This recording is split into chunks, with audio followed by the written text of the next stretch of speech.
네, 감사합니다. 네, 또 한 번 더 인사하실게요. 잘 오셨습니다. 네, 네, 인사하시는 동안에 빨리 자리 이동들 하시라고. 네, 그리고 한 번 더 인사하실까요? 내일 또 뵙겠습니다. 네, 네, 감사합니다. 네. 이제 오늘 우리 강사 목사님 올라오셔서 이제 눈이 밝아져라는 제목으로 말씀을 전해 주실 텐데요. 우리 강사님, 목사님 어렵게 모셨습니다. 저희가 아마 저희 교회를 위해서 예비해 주신 강사님이신 것 같아요. 저희가 부흥회를 계획하고 기도하는데 마침 또 우리 목사님 시간이 저희 교회하고 딱 맞아서 또 이렇게 우리 목사님이 저에게 오셔서 말씀을 전할 수 있게 되었습니다. 여러분, 하나님이 우리에게 예비해 주신 우리 강사님이라 여러분 생각하시고 믿으시고 은혜의 시간이 되시기를 바랍니다. 우리 강사님이 나오셔서 이제 헌금 기도를 여기서 해주시고 이제 말씀은 아래에서 전해 주실 거예요. 여러분, 강사님, 우리 목사님 나오실 때 박수로 환영하시겠습니다.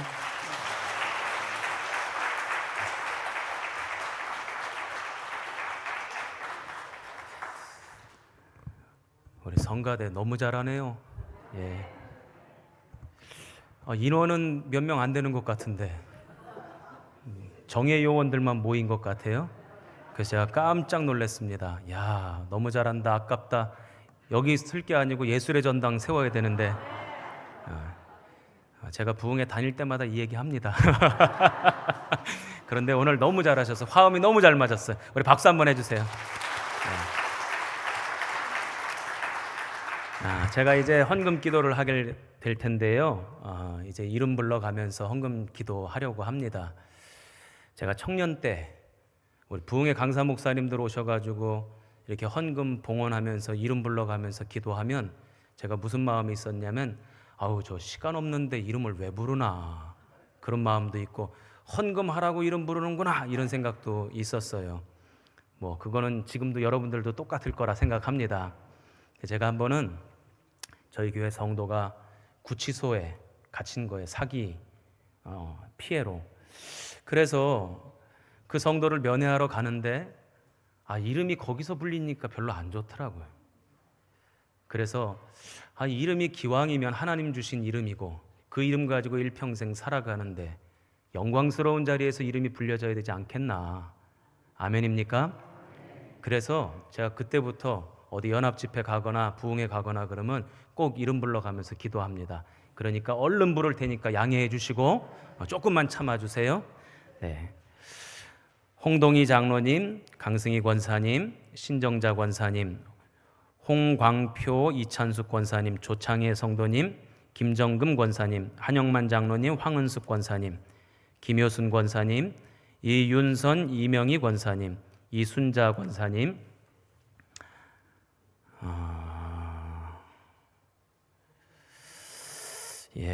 무슨 진우 장로님이신데, 예? 복진우 장로님, 네, 곽진우 장로님, 예, 감사해요. 한자로 안 써주셔서. 예, 김순덕 권사님, 장은숙 권사님, 신숙자 권사님, 최길자 권사님, 손승빈 장로님, 김윤숙 권사님, 맞아요? 손웅빈 장로님, 죄송합니다. 네, 이광호 장로님, 한숙 전 권사님, 네, 진화자 집사님, 신균 권사님, 방혜숙 성도님, 강승희 권사님, 박승용, 정미순 성도님, 남기평, 최필순 권사님, 임정환 권사님, 이선양 권사님, 김명남 장로님, 이현순 권사님, 방옥주 권사님, 김경석 장로님, 조은순 권사님, 이명자 권사님, 송옥분 권사님, 홍철용 권사님, 이경자 권사님, 강대식 장로님, 이종임 권사님, 박규열 장로님, 김은실 권사님, 응봉교회 장로님이 오셨네? 만응식 장로님, 우종임 권사님, 맞습니까? 안응식 장로님, 우종임 권사님, 박승남 목사님, 김부경 사모님, 김순현 권사님, 임정순 권사님. 자, 이제 기도할 텐데 가슴에 손 얹고 기도하겠습니다. 하나님 아버지 감사합니다. 은혜 받고저 또 주님의 능력 힘입고저 부흥성에 참여한 성도들을 긍휼히 여겨주시고 이 시간 하늘문을 여셔서 성령을 충만히 부어 주시옵소서. 간절한 마음으로 나왔습니다. 거저가는 이들 없게 하시고 모두 다 성령 충만, 은혜 충만, 주의 말씀에 사로잡히는 복된 시간 되게 도와 주시옵소서. 감사의 제목으로 예물을 올려드리오니 주님 기뻐 받아 주옵시고 더 좋은 것으로, 더 복된 것으로 백배 천배 갚아 주시옵소서. 가슴에 손을 얹었습니다. 이 손이 예수님 손 되어 주실 때 모든 병마가 떠나가게 하옵소서. 예수님의 이름을 부르며 기도할 때마다 병 낫는 역사 나타나게 하옵소서. 나사렛 예수 그리스도 이름으로 명하노니 악한 질병은 떠나갈지어다. 암덩어리는 녹아질지어다. 염증과 고통은 사라질지어다. 피는 맑아질지어다. 뼈와 근육과 인대는 강하여질지어다. 태문은 열릴지어다. 마음의 상처와 아픔 있는 이들도 오늘 말씀 듣는 가운데, 집회 참여한 가운데 녹아지고 씻겨지게 하옵소서. 우리 성도들의 기업과 가정과 일터를 축복하여 주셔서 날마다 풍성함으로 채워 주시옵소서. 세계 경제 위기에 따라고들 이야기합니다. 어려운 시대라고들 이야기합니다. 그러나 우리 주님께서 피할 바위가 되어 주시옵소서. 막아주시는 방패가 되어 주시옵소서. 6월의 은혜를 베푸셔서 이 어려운 때를 잘 지나가고 넘어가게 하옵소서. 손해본 것 있다면 만회시켜 주옵시고 뒤처진 것 있다면 역전시켜 주시옵소서. 풍성하게 부어주시는 주님의 은혜로 날마다 영광 올려드리며 주변에 사랑을 나누고도 남음이 있게 하여 주시옵소서. 성은교회가 날마다 부흥하는 것처럼 우리 성도들의 가정과 기업도 날마다 성장하며 부흥해 가게 하옵소서. 우리의 자녀손들을 주님 앞에 맡겨드립니다. 그 앞날과 미래를 시온의 대로로 인도하여 주시옵소서. 저 멀리 외국에 나가 있는 이들도 있습니다. 또 지방에 내려가 있는 이들도 있습니다. 군대에 나가 있는 아들들도 있습니다. 시험을 앞둔 자녀들도 있습니다. 부모된 이들이 이 재단에서 눈물 뿌려가며 기도할 때마다 역사는 저들의 삶 속에 나타나고 드러나게 하옵소서. 아름답게 쓰임받고 존중이 여김받는 일꾼들 되게 하시고 기도의 능력으로 말미암아 아름다운 소식과 소문만 날마다 들려오게 하옵소서. 오늘도 부족한 종을 세우셨습니다. 진리의 말씀 선포하게 하옵소서. 은혜의 말씀 선포하게 하옵소서. 말씀으로 모두가 은혜 받는 시간 되게 하옵소서. 악한 사단막이 틈타지 못하도록 막아 주옵시고 거룩한 영으로 인을 쳐 이 시간 인도하여 주시옵소서. 함께 하실 줄 믿습니다. 4일간의 집회가 시작됩니다. 시간마다 예비된 은혜를 허락하여 주시옵소서. 감사드리옵고 예수님 이름으로 축복 기도합니다. 아멘. 제가 요 아래 내려가서 설교하려고요. 예.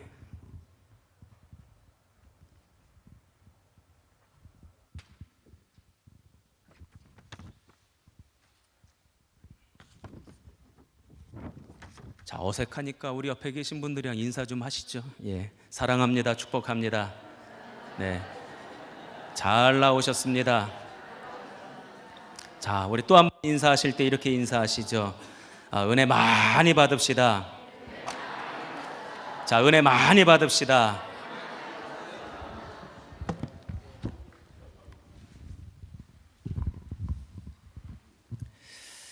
여러분 만나 뵙게 돼서 반갑습니다.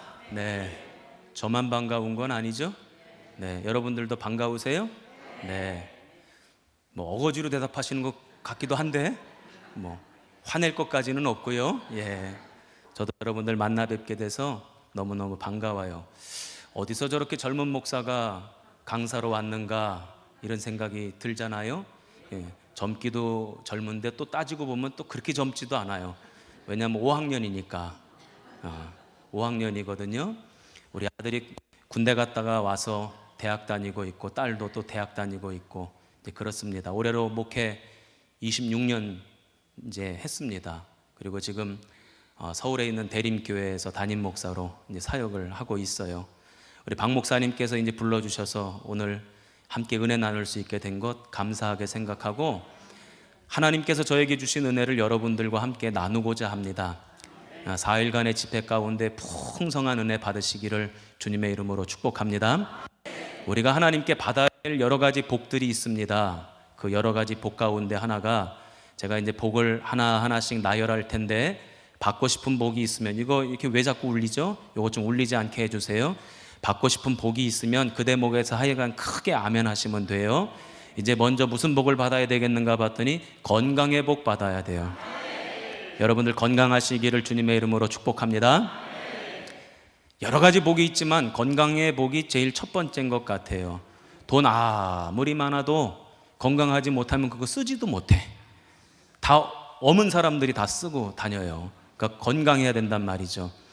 아무리 많이 배웠어도요, 건강하지 못하면 소용없어요. 건강해야 많이 배운 거 써먹을 수 있습니다.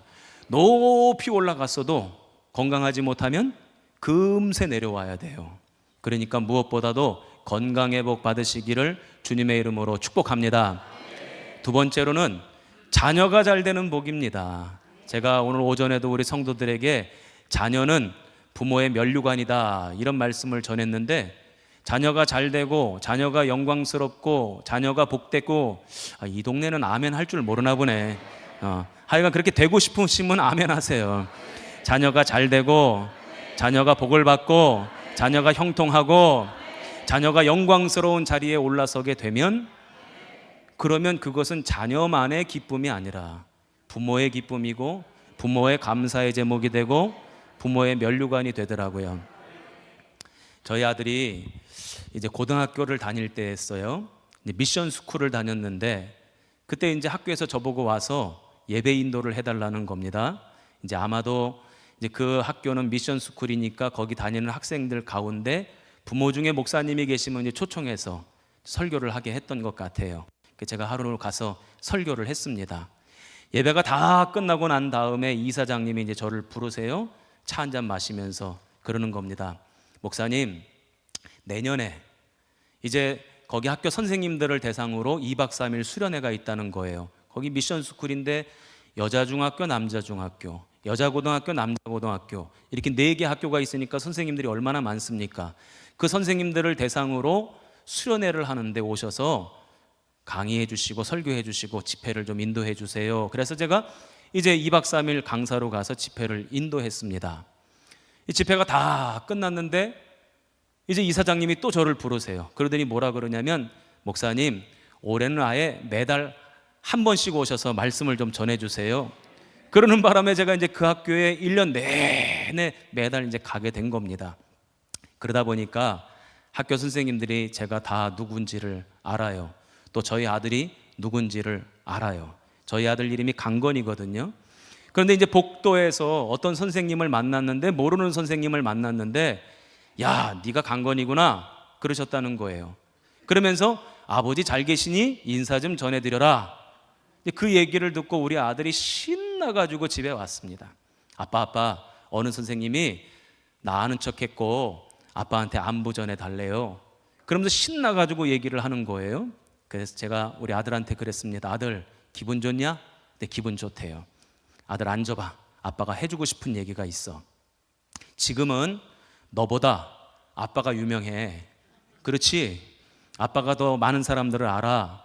그래서 지금 강건이라는 사람을 누군가에게 소개할 때 강득환 목사님 아들로 소개가 된다. 그런데 먼 훗날 시간이 많이 지난 다음에는 사람들이 아빠한테 이렇게 얘기해 줬으면 좋겠다. 아, 강건이라는 사람 아버지 되십니까? 뭔 얘기인지 알아들어야 되는데 이쪽 동네 2사람 못 알아듣는 것 같은데 알아들으세요? 예. 아들이 더 잘 됐으면 좋겠어요. 복을 받았으면 좋겠어요. 그게 저의 면류관이거든요. 성은교회 성도들 가운데에도 자녀들이 잘 돼서 앞길이 열려서 형통해서 날마다 감사할 일이 차고도 넘치기를 주님의 이름으로 축복합니다.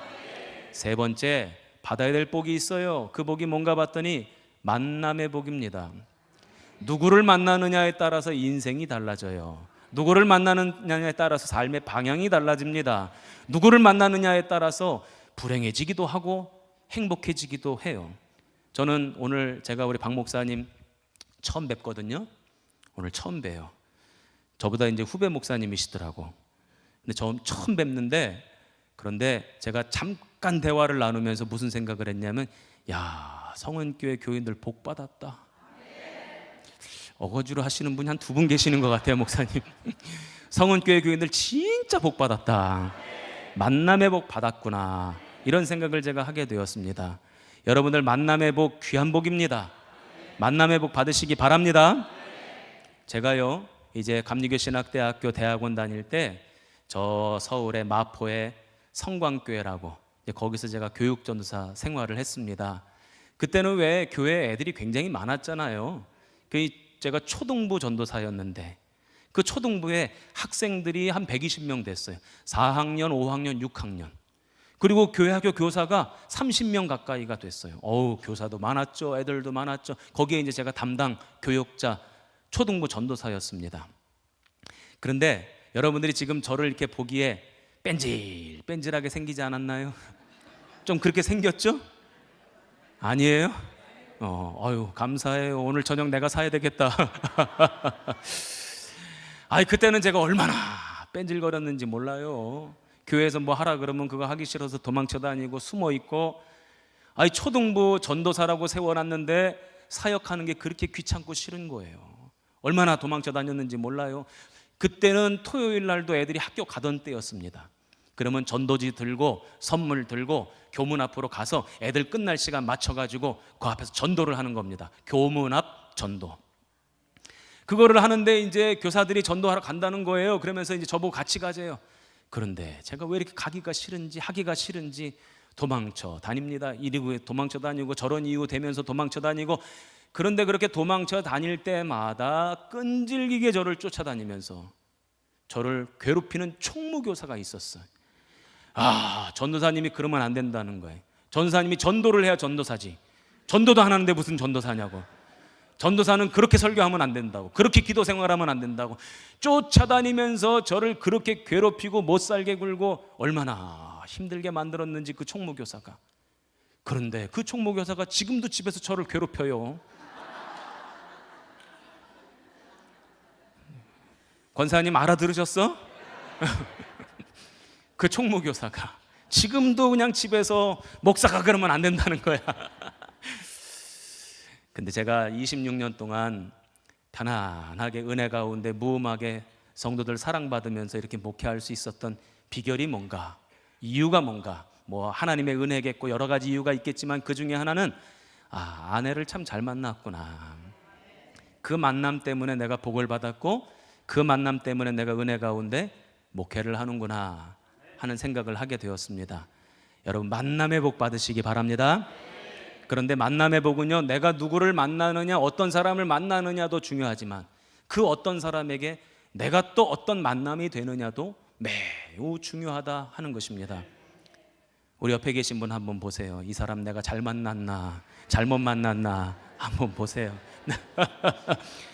야, 이 동네는 뭐 인사라는 얘기 안 했는데도 인사를 하네. 야, 수준 있는 동네네. 야, 우리 동네랑은 좀 다르네. 제가요, 첫 목회지가 강원도 정선 땅이었습니다. 저 산골 쪽 정선 읍내에서도 차를 타고 한 40분 들어가야 되는 아주 산골짜기예요.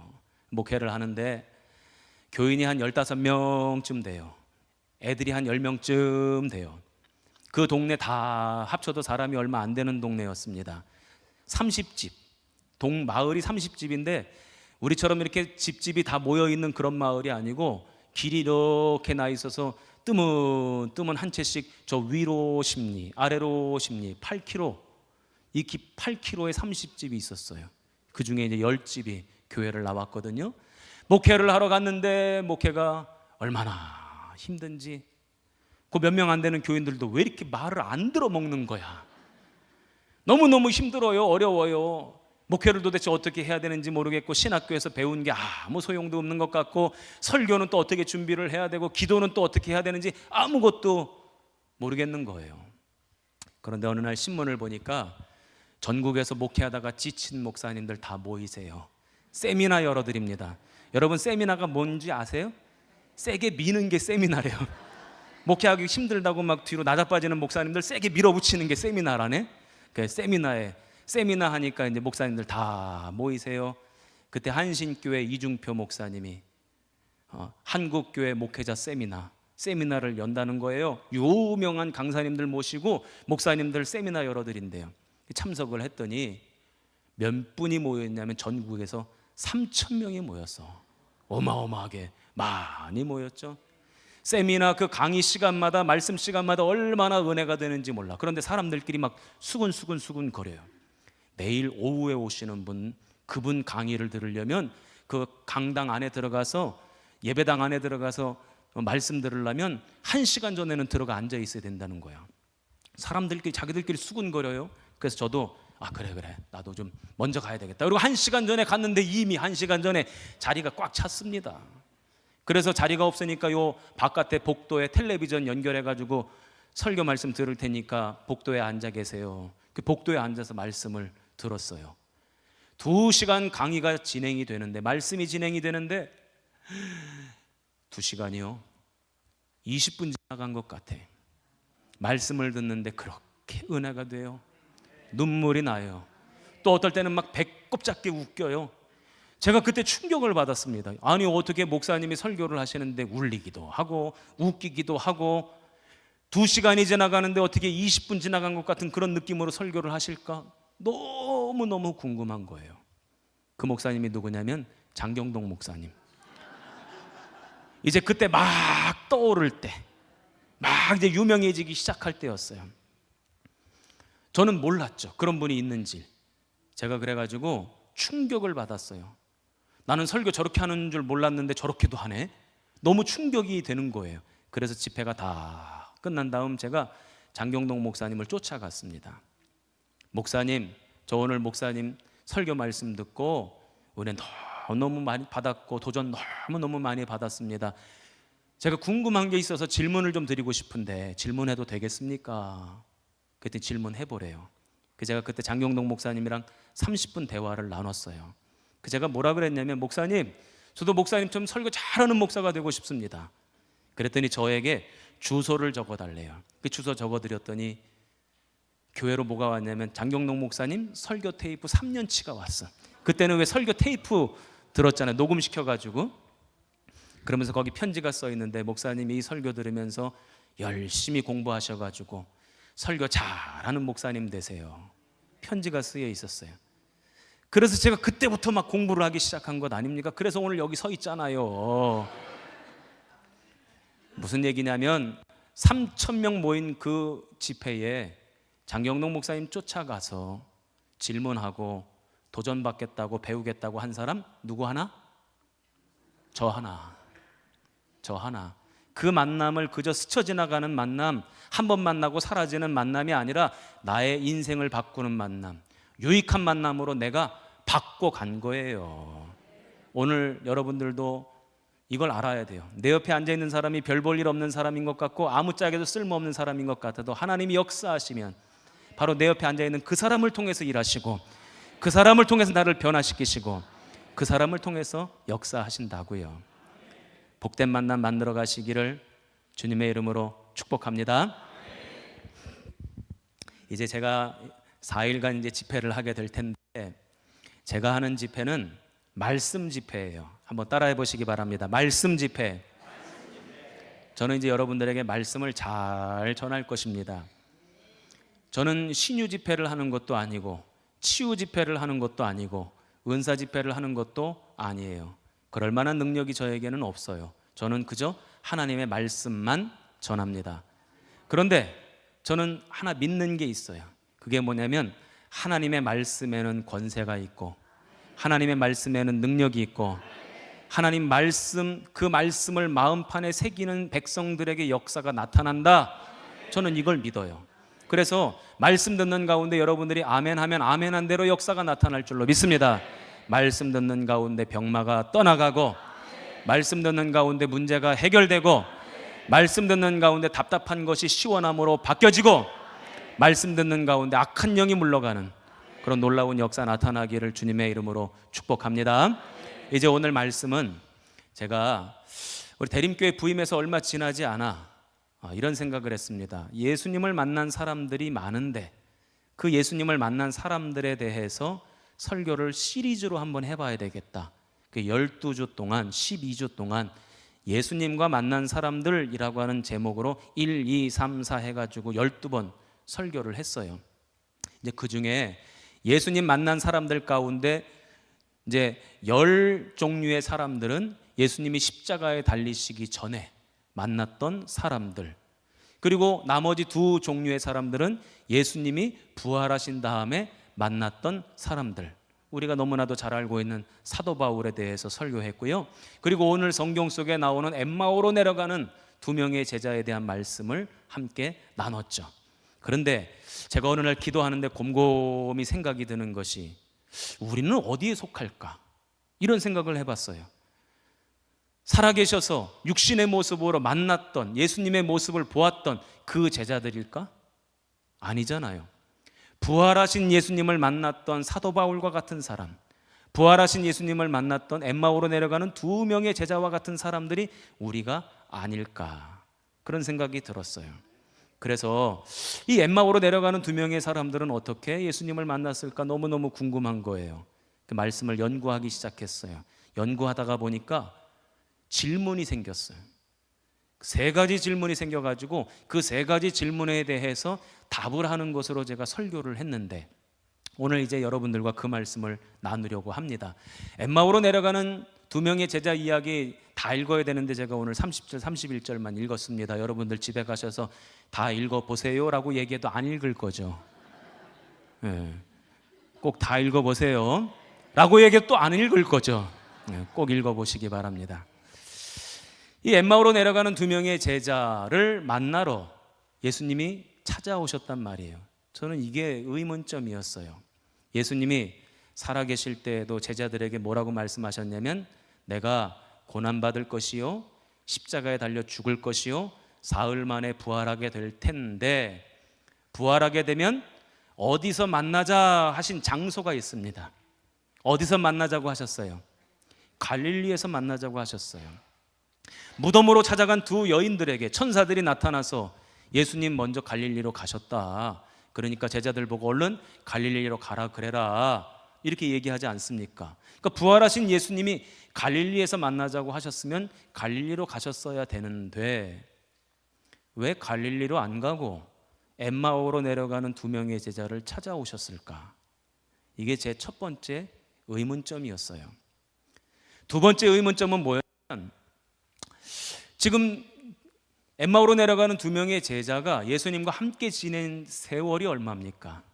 만약에 예수님 공생의 사역 초기부터 예수님 따라다녔다면 3년 반이나 같이 따라다닌 거예요.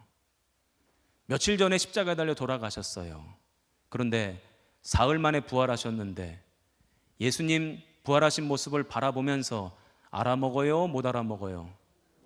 이렇게 질문하니까 대답하기 어려우시구나. 못 알아먹어요? 못 알아먹어요? 아니, 저는 이게 너무 신기한 거예요. 아니, 며칠 지났다고 얼굴 까먹나? 아니, 부활하신 예수님을 왜 못 알아볼까? 이게 너무너무 신기해. 같이 밥도 먹고 같이 잠도 자고 같이 다녔는데 아니, 왜 부활하신 예수님을 제대로 알아보지 못하나? 이게 제 2번째 질문이었습니다. 또 3번째 질문은 엠마오로 내려가는 2명의 제자 보니까 한 명의 이름은 나와. 글로바라고 하는 사람, 그 이름은 나와요. 그런데 또 다른 한 명의 이름은 안 나와요. 그런데 제 궁금증은 뭐였냐면, 그 나머지 한 명의 제자는 누구였을까? 이게 제 질문의 내용이에요. 그래서 그 3가지 질문에 대해서 답을 하면서 제가 설교를 하고 함께 은혜를 나누었는데, 오늘도 이 3가지 질문에 대해서 답을 하면서 은혜를 나누고자 합니다. 먼저 첫 번째 질문, 예수님이 갈릴리로 가신다 그러셨어요. 제자들 보고 거기서 만나자 그러셨어요. 그러면 갈릴리로 가셨어야 되는데 왜 엠마오로 내려가는 길로 오셨을까? 지금 제자들이 엠마오로 내려가고 있습니다. 이제 예루살렘이라고 하는 곳은 지리적으로 높은 곳에 위치해 있고, 엠마오라고 하는 곳은 지리적으로 보자면 예루살렘에서 한 25里떨어진 곳입니다. 오늘날 키로수로 따지자면 한 10km 떨어진 곳인데, 지리적으로 보자면 높이가 예루살렘은 높고 엠마오는 낮으니까 내려가는 게 맞아요. 그런데 성경에서 내려간다라고 하는 표현은 단순히 물리적이고 지리적인 표현만 담겨져 있는 것이 아니라 영적인 의미가 담겨져 있음을 우리가 알아야 돼요. 늘 언제나 좋은 것은 올라간다고 표현합니다. 애굽으로 올라가요, 내려가요? 대답을 잘 하셔야 돼. 애굽으로 올라가요, 내려가요? 애굽으로 내려가요. 가나안 땅으로 올라가요, 내려가요? 올라가요. 예루살렘 성으로 올라가요, 내려가요? 올라가요. 안 좋은 건 자꾸 내려가요. 요나를 보더라도요, 요나가 주님의 말씀 듣지 않고 도망가려고 욥바로 내려가요. 욥바에서 배를 타거든요. 우리 한국 사람들은 배를 탈 때 배에 오른다 그래요, 배에 내려간다 그래요? 배에 오른다 그러잖아요. 근데 히브리어를 보니까 참 놀랍게도 이스라엘 사람들은 배에 타는 거를 배에 내려간다고 표현해요. 그러니까 욥바로 내려갔어요. 배에 내려갔어요. 배에서도 또 배 밑창으로 내려갔어요. 배 밑창에서도 만족하지 못해서 바닷속으로 또 내려가네. 보니까요, 내려가는 건 안 좋아요. 올라가는 건 좋아요. 주를 앙모하는 자 올라가 주 앙모하는 자가 내려갑니까, 올라갑니까? 올라가요. 저와 여러분도 날마다 믿음이 올라가기 바랍니다. 은혜가 올라가기 바랍니다.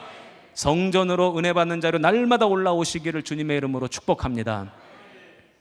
지금 엠마오로 2명의 제자가 내려간다, 이 얘기는요 무슨 얘기입니까?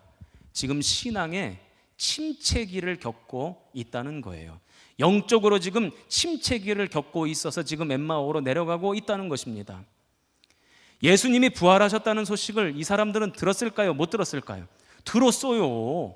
자기들끼리 대화 나누는 장면이 지금 누가복음 24장에 나옵니다. 여자들이 예수님 부활의 소식을 전했다는 거예요. 갈릴리에서 만나자 그러셨다는 거예요. 그거 다 전에 들었어요.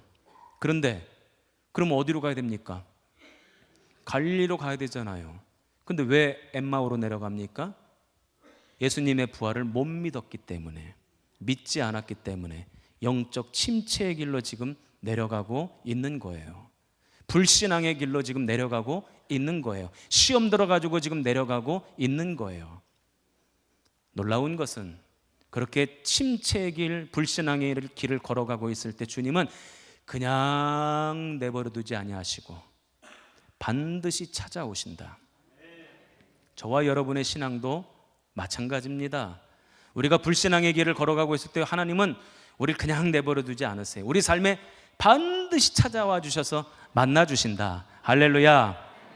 제가 강원도 정선에서 이제 목회를 하고 목사 안수를 받고, 그리고 우리 선배 목사님이 분목사로 와서 도와라 그래가지고 어디로 갔냐면 저 전라북도 익산에 있는 영생감리교회, 이제 거기 부목사로 가게 됐어요. 그러면서 제가 무슨 생각을 했냐면, 여러분들이 보실 때에 제가 돈 좀 있어 보입니까?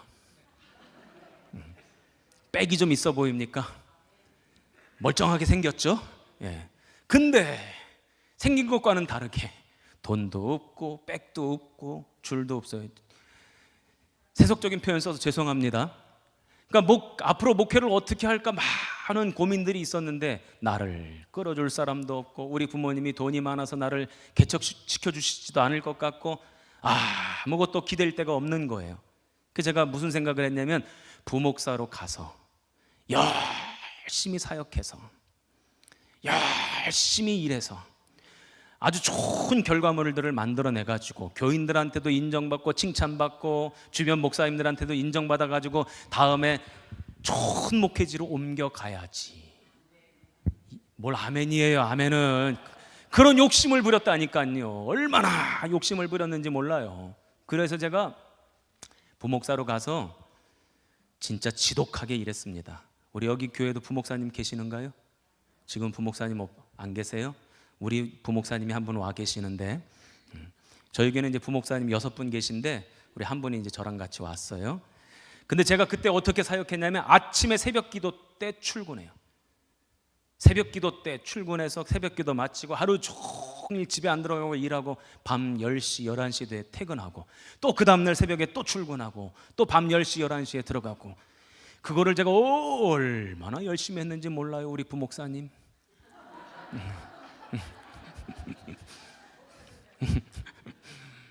꼭 그러라는 얘기는 아니고,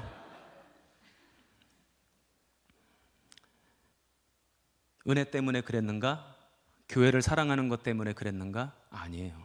제 욕심 때문에. 제가 이루고 싶은 것이 있었고, 얻고 싶은 것이 있었고, 가지고 싶은 것이 있었고, 세상적인 가치관으로 그냥 가득가득 들어차가지고 주님의 은혜를 사모하지 않고 뭔가 성과를 내서 성과 가지고 인정받아야 되겠다는 생각이 가득했죠. 그렇게 2년을 일을 했어요. 교회 학교는 어마어마하게 부흥을 했습니다. 제가 그때 교육 목사였는데, 제가 나중에 다시 간증을 드릴게요. 교회가 어마어마하게, 교회 학교가 어마어마하게 부흥을 했어요. 그렇게 2년쯤 됐는데 제가 월요일 날도 안 쉬었거든요. 월요일 날 출근을 하려고 하는데 저희 아내가 그래요. 여보, 오늘 출근하지 말고 나랑 같이 영화나 한 편 보면 어떨까? 그 제가 뭐라 그랬냐면, 쓸데없는 소리 하지 말라고. 지금 나 교회 가서 해야 될 일 너무너무 많다, 바쁘다고. 여보, 그러지 말고 나랑 오늘은 좀 영화나 보고 좀 쉬자. 얼마나 간곡하게 저한테 부탁을 하는지 제가 그때 깨달았습니다. 간절한 기도는 응답받는다. 여러분들 간절하게 기도하시기 바랍니다. 우리 주님이 반드시 응답해 주실 줄로 믿습니다. 그래 가자 가가지고 이제 영화를 봤어요. 영화 보고 났는데 옆에 쌀국수 집이 새로 생겼다는 거예요.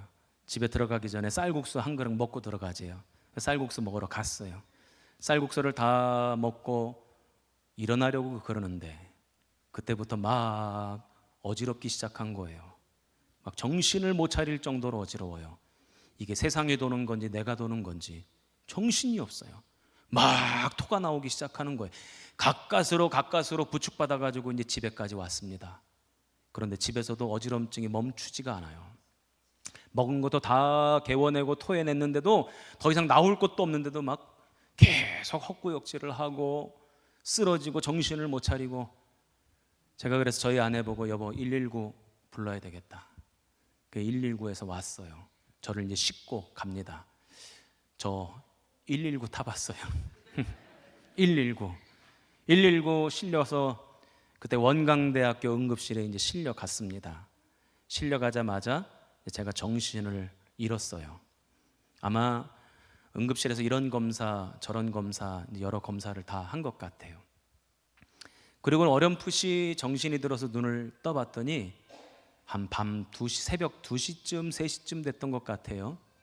저희 아내가 제 발치에서 이러고 누워서 자고 있어요. 저희 아내의 그런 모습을 보니까 이 마음이 막막하고 답답한 거예요. 눈물도 안 나와. 그 젊은 목사가 119 실려가면 어떤 느낌일 것 같으세요? 연세 드신 분이 아니고 젊은 목사가 119 실려가면 야 이거 큰일 났구나, 나 이거 무슨 죽을 병에 걸렸구나, 별의별 생각을 다 합니다. 그러니까 지금 응급실에 누워 있는데 저희 아내를 바라보면서 그런 생각이 드는 거예요. 막막하고, 나 이제 끝인가? 우리 식구들이랑 이제 헤어져야 되나? 내가 이제까지 열심히 살아왔던 것은 다 물거품이 되나? 이런저런 생각이 나니까 답답하고 막막하고, 너무너무 답답하고 막막하니까 눈물도 안 나와요. 멍하니 있는데, 그런데 그 응급실 저쪽 끝에 어떤 환자의 보호자가 자기 환자에게 노래를 불러주는 소리가 들려요. 거기가 원광대학교 응급실이었거든. 원광대학교 병원 응급실. 이 노래가 들려왔어요. 사랑합니다 나의 예수님, 사랑합니다 아주 많이요, 사랑합니다 나의 예수님, 사랑합니다 그것뿐이에요. 순간 제 눈에서 눈물이 마치 폭포수처럼 쏟아지기 시작하는 거예요. 뭐가 억울했는지 엉엉 울었어요. 그때 그 순간 주님이 환상 가운데 저에게 나타나셨어요. 그리고는 제 가슴을 이렇게 쓸어주시는 거예요. 너 처음 신학교 갈 때 나만 있으면 된다 그랬잖아. 처음 목회 시작할 때 나만 의지한다고 그랬잖아. 뭘 그렇게 가지고 싶고 얻고 싶고 누리고 싶고 올라가고 싶어서 그렇게 힘들게 사니? 주님이 이렇게 가슴을 쓸어주시는 거예요. 그때 제가 주님을 다시 만났죠. 제가 영적 침체의 길을 걷고 있으니까 그거 그냥 내버려 두지 아니하시고 거기까지 찾아오신 거예요. 다시 나를 세우시려고, 다시 나를 일으키시려고. 일주일 동안 병원에 입원했었는데 젊은 목사 이제 죽을 병 걸렸다고 교회에 소문이 나가지고 교인들이 얼마나 신방을 많이 왔는지 몰라요. 이제 봐야 된다고, 이제 조금 있으면 못 본다고 소문이 나는 바람에 교인들이 어마어마하게 이제 신방을 왔습니다. 퇴원하는 날 의사가 저한테 그래요. 목사님이신가 봐요. 예. 목사님 실려 오실 때 처음 실려 오는 날 혈당 수치를 쟀는데 그때 600이 넘었습니다. 그런데 그 다음 날 재니까 절반으로 떨어지고 그 다음 날 재니까 또 절반으로 떨어지고 지금은 정상으로 돌아왔습니다. 다른데 다 검사를 해봤는데 아무 이상 없습니다. 스트레스 때문에 그런 것 같아요. 그러면서 의사가 저한테 뭐라고 그랬냐면, 목사님 마음 건강 지키셔야 됩니다. 이 얘기를 저한테 하는 거예요. 제가 그 얘기를 들으면서 그 얘기는 의사가 나한테 할 얘기가 아니고 내가 의사한테 할 얘기인데 의사한테 별 얘기를 내가 다 듣는다. 그때 제가 주님을 다시 만났죠. 여러분, 우리가 신앙생활 하다가 날마다 은혜가 넘치면 얼마나 좋겠어요. 우리 성은교회 교인들처럼. 어찌 아멘이 없네. 날마다 성령 충만하면 얼마나 좋겠어요. 날마다 감사가 충만하면 얼마나 좋겠어요. 성은교회 교인들은 그러실 줄로 믿습니다. 그런데 때로는 우리에게 영적 침체기가 찾아와요. 믿음이 미끄러질 때가 있단 말이죠. 시험 들 때가 있어요. 상처받을 때가 있어요. 아무리 목사님이 은혜로운 말씀을 전해도 그 말씀이 은혜가 안 되는 때가 있단 말이에요. 그러나 걱정하지 마십시오. 그냥 주님이 내버려 두지 않으십니다. 반드시 찾아오셔서 반드시 만나주시고 다시금 세워주시는 줄로 믿습니다. 그 믿음으로 오늘 부활하신 예수님을 다시 만나는 저와 여러분 되기를 주님의 이름으로 축복합니다. 두 번째 질문이 뭐였는가? 한번 생각해 봐. 두 번째 질문. 아니, 왜 제자들이 부활하신 예수님의 모습을 못 알아봤을까? 여러분 안 그래요? 너무 궁금하지 않아요? 이상하지 않아요? 아니, 그렇게 쫓아다녀 놓고 그렇게 같이 지내 놓고 왜 예수님을 못 알아봤을까? 우리가 읽은 본문 말씀 그 앞부분에 보면 이런 내용이 나와요. 제자들끼리 서로 대화를 나누는 장면이 나옵니다. 뭐라고 그러냐면, 우리가 예수님을 어떻게 생각했냐면 이스라엘을 속량할 자라고 생각해요. 그런 기대가 있었대요. 그런데 예수님이 이스라엘을 속량하기는커녕 그냥 호련단신으로 십자가에 못 박혀서 돌아가 버리시고 끝나버렸다는 거예요. 그러니 우리의 모든 기대와 소망이 물거품처럼 다 사라져 버렸다는 거예요. 어떤 사람들은 그 기대하는 마음이 사라져 버려서 못 알아봤다, 이런 얘기도 하기도 합니다. 일면 이해가 되는 말씀이기도 해요. 그래도 아무리 소망이 사라져도, 기대함이 사라져도 못 알아봤을까? 그런데 이 엠마오로 내려가는 이 두 명의 제자 이야기가 복음서에 누가복음에만 나오는 게 아니고 마가복음에도 나오는데, 이 마가복음에는 짤막하게 두 구절로 나오는데 그 중에 한 구절이 이렇게 기록이 되어져 있어요. 제가 읽어드릴게요. 마가복음 16장 12절입니다. 예수께서 다른 모양으로 그들에게 나타나시니. 어떻게 나타나셨다고요? 다른 모양으로, 다른 사람의 모습으로 나타나시기도 하시고, 다른 사건으로 나타나시기도 하시고, 때로는 꿈으로 나타나시기도 하시고, 부활하신 예수님은 우리에게 나타나실 때 다른 모양으로 나타나신다는 거예요. 그래서 그때는 알아보지를 못해요. 그런데 나중에 은혜를 받고 나면, 그때 그 사람이, 부활하신 예수님이 그 모습으로 나타났던 사람이구나. 그때 그 사건이, 부활하신 예수님이 다른 모습으로 나타나신 것이구나. 그제서야 깨닫게 되었다 하는 얘기입니다. 제가 어렸을 때 자란 곳은 요 인천입니다. 저희 부모님 두 분 다 이제 이북 분이세요. 황해도 분이세요. 1.4.5태 때 피난 나오셔가지고 인천에서 자리를 잡으시고 숭이동에서 살다가 만수동으로 이사를 왔습니다. 만수동 아시는 분들도 아마 있을 텐데 거기에 보면 그 옛날 달동네 아닙니까? 거기 가난한 동네. 거기 뒤에 이제 그래도 높은 산이 하나 있었어요. 그 산에 올라가면 지금이야 뭐 높은 건물 많이 들어섰지만 예전에 이 중동, 부평, 부천 이쪽 다 복숭아밭 아니었습니까? 높은 건물 없었어요. 저 멀리까지 보이는데 그 산에 올라가면 뭐가 보였냐면 김포공항이 보였다고. 그러면 제가 친구들이랑 놀러 그 산 꼭대기 올라가가지고 김포공항 그 비행기를 보면서 그런 꿈을 꿨어요. 나는 공군 파일로트가 될 거야. 공군 조종사가 될 거야. 그래가지고 제가 얼마나 공부를 열심히 했는지 몰라요. 공군사관학교 들어가려고 공부를 엄청나게 열심히 해서 믿어주세요. 공부 잘했다고. 그런데 중학교 때 제가 공군사관학교에 갈 수 없다는 걸 알게 됐어요. 왜냐하면 우리 부모님 두 분 다 이북 출신이어서. 이북 출신 밑에 자녀들은 사관학교에 들어갈 수가 없어요. 신원조에 걸려서 안 돼요. 제가 얼마나 낙심이 되고 실망이 되는지. 그때부터 제가 그래 나는 그러면 공학도가 돼야 되겠다. 공학 박사가 돼야 되겠다. 또 그렇게 목표를 세우고 열심히 공부를 했어요.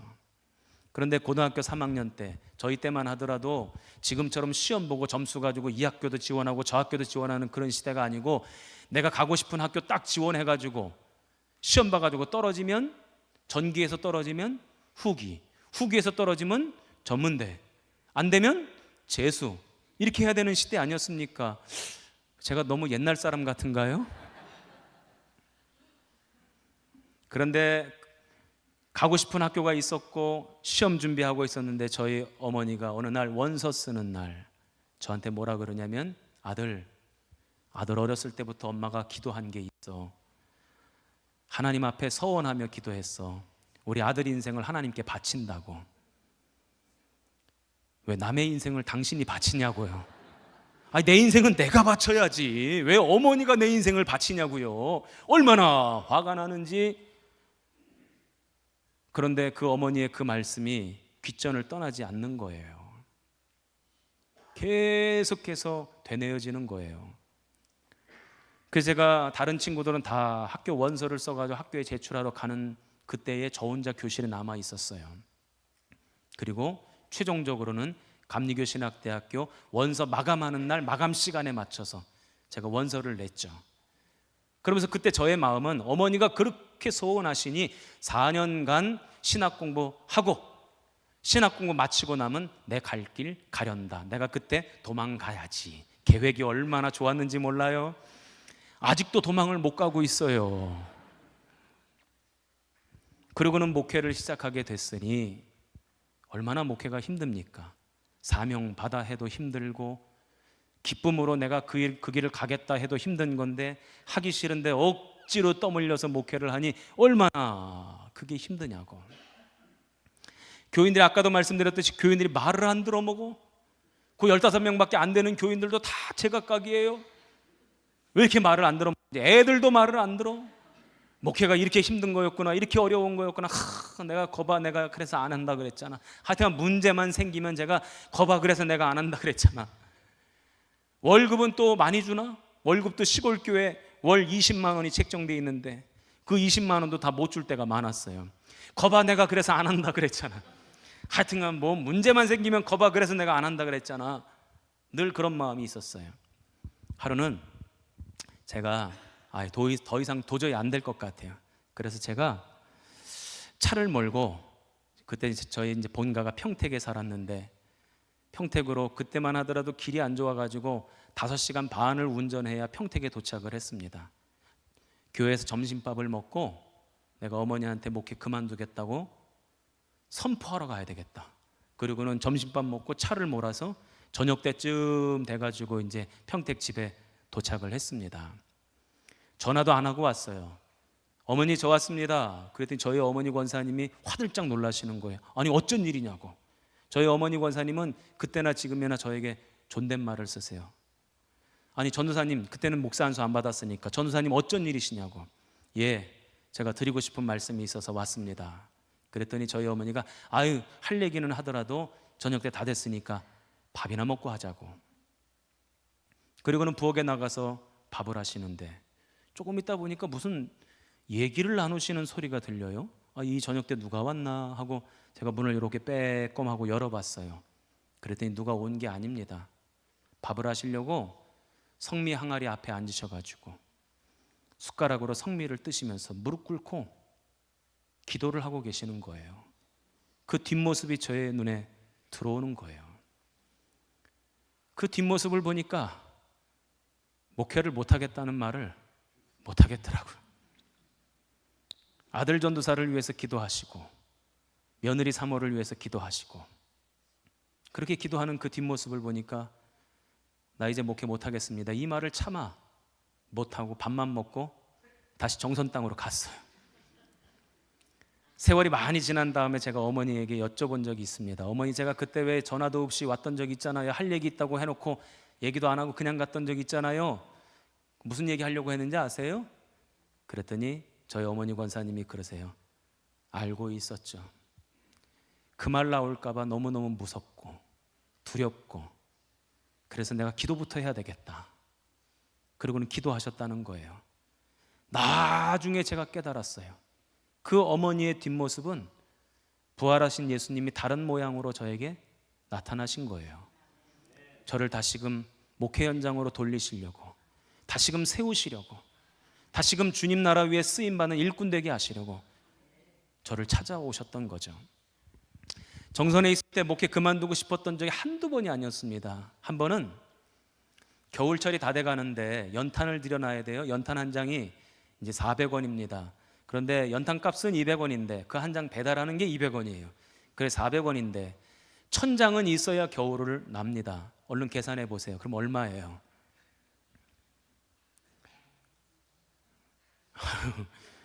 자, 다시 한번 말씀드려 볼 테니 계산해 보세요. 연탄 한 장 값 200원, 배달해 주는 값 200원, 그러니까 한 장이 400원. 그게 1000장이 있어야 겨울을 나요. 40만 원. 40만 원. 그런데 40만 원이 없는 거예요. 통장을 열어보니까 4만 원도 없어. 제가 무슨 생각이 드냐면 제 자신이 너무너무 한심하게 느껴지는 거예요. 야, 내가 이러려고 목회를 했나? 그리고는 제가 이제 진짜 그만둬야 되겠다 마음 먹고 교회 마당에 나와가지고 교회 그 첨탑 십자가를 바라보면서 제가 이렇게 얘기했어요. 주님, 안녕히 계세요. 내가 진짜 그만둬야 되겠다. 내가 이게 초라해서 내가 그래도 대학도 나오고 대학원도 나오고 공부도 잘했고 믿어주세요. 그런데 이게 도대체 뭐냐? 이게 도대체 뭐냐? 내가 그만둬야 되겠다. 안녕히 계세요 하고 인사를 하고 있는데 마침 차가 한 대가 지나가다가 탁 서요. 자가용에서 어떤 신사분이, 양복 입은 신사분이 탁 내리시는데 저한테 그러시는 거예요. 우와, 이 시골에도 교회가 있네요. 당신은 지금 저 서울에 어느 교회 장로님이신데 사업차 여기 왔다가 산을 넘어가는데 꼬불꼬불 산을 넘어가는데 교회가 나와가 너무너무 놀랍고 반가워서 차를 세웠다는 거예요. 그러면서 뭐 이런 질문 저런 질문, 교회는 몇 명이냐, 뭐 어떻게 여기 사람들은 뭐 해먹고 사냐, 남의 심정도 모르고 지금 남은 속 터져 죽겠는데 이런 질문 저런 질문, 질문을 잔뜩 해요. 그러더니 저보고 그래요. 이 교회는 연탄 떼나 봐요? 야, 아직도 연탄 떼는 교회가 있네? 예, 연탄 뗍니다. 겨울 날려면 몇 장 필요합니까? 1000장 필요합니다. 그게 얼마입니까? 40만 원입니다. 그 순간 그분이 지갑에서 40만 원 꺼내주고 그리고 가신 거예요. 남의 일이라 별로 안 좋죠. 40만 원을 꺼내주고 그냥 갔어요. 제가 너무너무 경황이 없어가지고 어느 교회 장로님인지 이름은 뭔지 물어보지를 못했어. 제가 그래서 부흥회 다니는 때마다 물어봅니다. 혹시 여기 계십니까?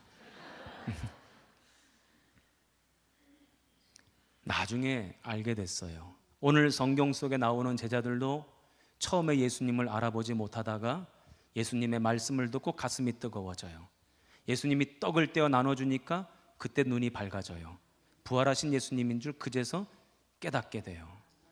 우리들도 우리들의 인생 가운데 수도 없이 부활하신 예수님이 다른 모양으로 나타나셨는데 아마 지금도 그럴 거예요.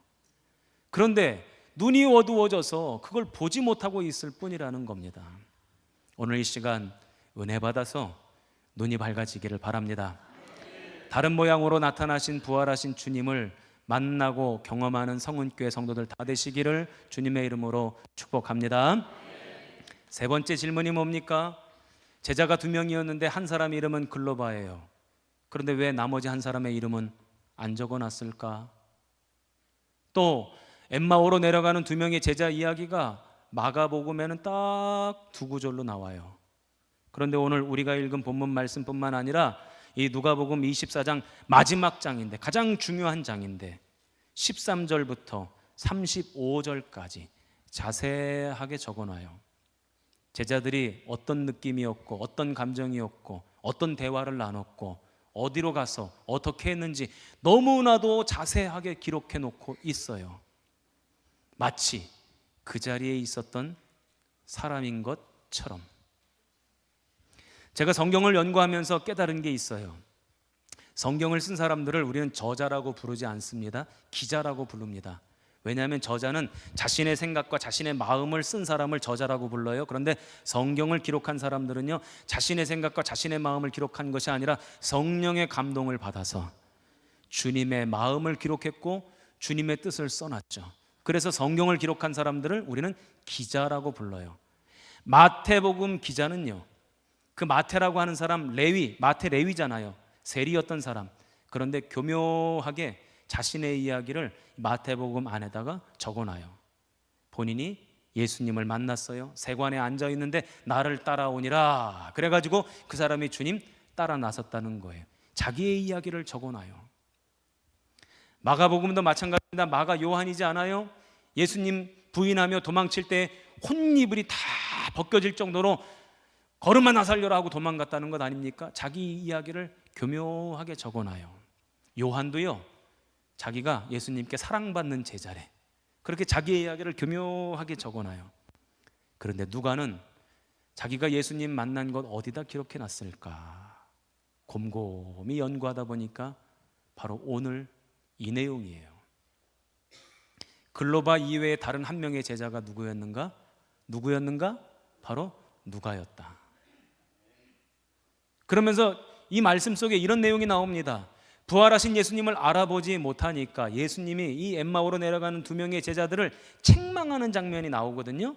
뭐라고 나오냐면 25절에 이렇게 기록이 되어져 있습니다. 미련하고 선지자들이 말한 모든 것을 마음에 더디 믿는 자들이요. 무슨 얘기예요? 야 이놈아, 이 어리석은 놈아, 이 미련한 놈아, 나 못 알아보냐? 그렇게 혼났다는 거예요. 그렇게 야단 맞았다는 거예요. 그런데 주님께서 만나주시고 눈을 열어주셔서 부활하신 예수님을 다시 만나게 된 사람이 바로 나 누가입니다. 지금 그 이야기를 적어놓은 거예요. 그리고는 일평생 복음 전하는 자로, 하나님 나라를 위해서 일평생 살아가다가 순교당한 자로 내가 그렇게 살았습니다. 그 고백을 하는 거죠. 그렇다면 오늘날 부활하신 예수님이 찾아와 주셔서 만나 주시는데도 못 알아먹고, 은혜 부어 주시는데도 눈이 안 띄워지고 어리석고 더디 믿는 자들이 있어요. 오늘날에도. 누구예요? 누구냐고. 바로 나 아니다. 나. 그러니까 오늘 이 말씀의 주인공이 누굽니까? 바로 나. 그런데 주님이 찾아오신대요. 만나 주신대요. 다른 모양으로 나타나 주신대요. 그리고 우리에게 은혜 부어 주시고 눈을 열어 주신답니다. 그러므로 오늘 말씀처럼, 이 말씀의 주인공처럼, 누가처럼 일평생 주님 몸된 교회를 위해, 복음 증거하는 일을 위해 애쓰고 수고하는 저와 여러분 되시기를 주님의 이름으로 축복합니다. 이제 오늘 첫날 말씀 이제 마칠 텐데요. 사실은 제가 제일 좋아하는 설교, 제일 은혜가 되는 설교를 언제 배치를 했냐면 내일 배치했어요. 내일이면 또 내일이 될 거야. 가장 은혜가 되는 설교를 제가 사실 내일 배치를 했어요. 내일 아주 은혜가 되는 간증도 하게 될 텐데 오늘은 여기까지만 할게요. 오늘 집에 돌아가시면서 내 삶에 다른 모양으로 나타나신 주님, 어떤 모양으로 나타나셨나? 한번 곰곰이 생각해 보세요.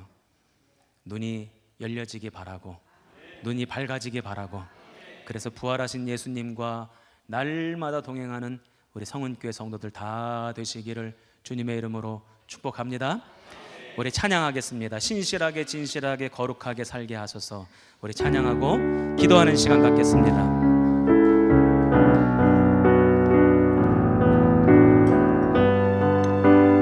신실하게 진실하게 신실하게 진실하게 거룩하게 살게 하소서. 신실하게 진실하게 우리 불을 꺼주시고 기도할 수 있는 분위기를 만들어 주시기 바랍니다. 거룩하게 살게 하소서. 신실하게 진실하게 신실하게 진실하게 거룩하게 살게 하소서. 신실하게 진실하게 거룩하게 살게 하소서. 하나님 나의 마음 만져주소서. 하나님 나의 마음 만져주소서. 하나님 나의 영혼 새롭게 하나님 나의 마음 만져주소서. 하나님 나의 마음 만져주소서.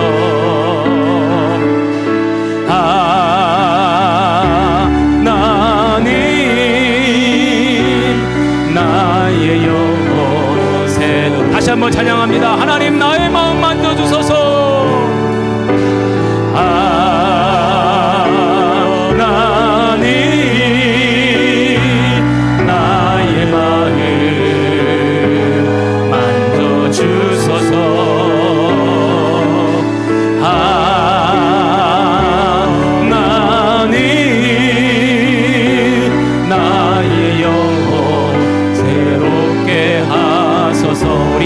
기도하겠습니다. 마음에 더디 믿는 자들이었습니다. 마음이 어리석은 자들이었습니다. 선지자들이 말한 모든 것을 믿지 않는 자들이었습니다. 그래서 부활하신 예수님이 나와 함께 하심에도 불구하고 눈이 어두워서 보지를 못했습니다. 알지를 못했습니다. 주여 용서하여 주시옵소서. 이 시간 눈을 열어보게 하옵소서. 눈을 밝혀 주시옵소서. 부활하신 예수님과 동행하는 인생이 되기를 원합니다. 우리 다 함께 주여 한번 부르짖고 통성으로 기도합니다. 주여 주여 주여. 아버지 주여 마음에 더디 믿는 자들이 저희들이었습니다. 아버지 하나님 용서하여 주시옵소서. 부활하신 예수님이 우리와 함께 하셨음에 우리가 그것을 알지 못했습니다. 깨닫지 못했습니다. 알지를 못했습니다. 보지를 못했습니다. 이 시간 주여 마음의 눈을 열어주시옵소서. 영안을 열어주시옵소서. 눈이 밝아지기를 원합니다. 우리와 동행하시며 다른 모양으로 나타나셔서 오늘도 우리를 격려하시고 우리를 세워주시는 주님 보기를 원합니다. 알기를 원합니다. 깨닫기를 원합니다. 성은교회 모든 성도들 이 사흘간의 부흥회를 통하여 살아계셔서 오늘도 역사하시고 우리를 찾아와 주시며 우리를 만나 주시고 우리를 다시금 새롭게 하시는 주님을 경험하게 하옵소서. 주여 우리 믿음이 새로워지기를 원합니다. 주여 우리 신앙이 새로워지기를 원합니다. 한 단계 업그레이드 되어지기를 원합니다. 하나님의 놀라운 능력이 임하기를 원합니다. 아버지 도와주시기를 원합니다. 오늘도 모든 심령들 가운데 하나님 역사하여 주시옵소서. 은혜를 부어주시기를 원합니다. 하늘문을 열어주시옵소서. 하늘문을 열어주시옵소서. 주의 영광을 허락하여 주옵소서. 주의 능력을 허락하여 주옵소서. 오늘도 역사하시 부어주시는 주님, 주의 영을 부어주시길 원합니다. 아버지, 엠마오로 내려가는 두 명의 제자가 바로 저희였습니다. 하나님 용서하여 주시옵소서. 아버지, 주의 말씀을 믿지 못했습니다.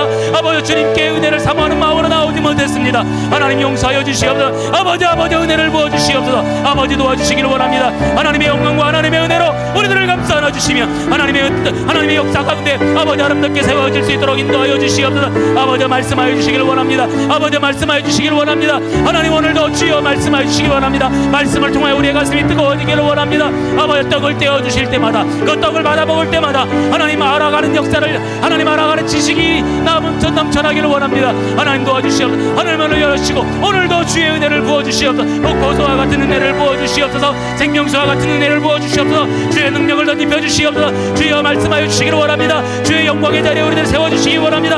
하나님 도와주시고 하나님 은혜를 부어주시고 하나님의 영광과 역사 가운데 우리 성원교회 모든 성도들을 만져주시옵소서. 오늘도 신실하기를 원합니다. 진실하기를 원합니다. 거룩하게 살아가기를 원합니다. 하나님은 들어주시고 아버지, 우리 모든 성도들의 마음을 만져주시옵소서. 모든 성도들의 기도를 들어 응답하여 주시옵소서. 하나님 도와주시고 하나님 역사하여 주시옵소서. 아버지 도와주시기를 원합니다. 말씀하여 주시기를 원합니다. 주의 능력을 덧입혀 주시기를 원합니다. 주여 아버지 하늘문을 열어주셔서 아버지 새로운 은혜를 부어주시옵소서. 날마다 은혜를 부어주시옵소서. 기도할 때 하나님의 놀라운 능력이 나타나게 될 줄로 믿습니다. 하나님의 역사가 드러나게 될 줄로 믿습니다. 하나님 도와주시옵소서. 하나님 도와주시옵소서. 아버지, 말씀하여 주시고 붙들어 주시고 주의 영광과 주의 은혜 가운데 사로잡히는 성원교회 모든 성도들에게 도와주시옵소서. 아버지 도와주시기를 원합니다. 아버지, 이 시간 하늘문을 열어주시고 은혜의 생수를 폭포수와 같이 부어주시옵소서. 아버지, 놀라운 은혜로 아버지 감싸 안아주시옵소서. 아버지, 4일간의 집회 동안 아버지 하나님께서 예비하시는 은혜가 있는 줄로 믿습니다. 그 은혜를 모두 다 받아 누리는 아름답고 복된 성도들의 삶이 될 수 있도록 축복하여 주시옵소서. 아버지, 도와주실 줄로 믿습니다. 아버지, 함께해 주실 줄로 믿습니다.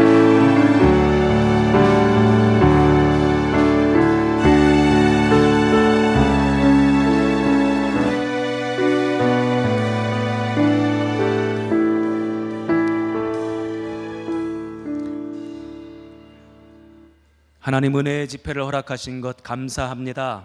한심령도 거저 왔다 거저 돌아가지 아니하게 하옵소서.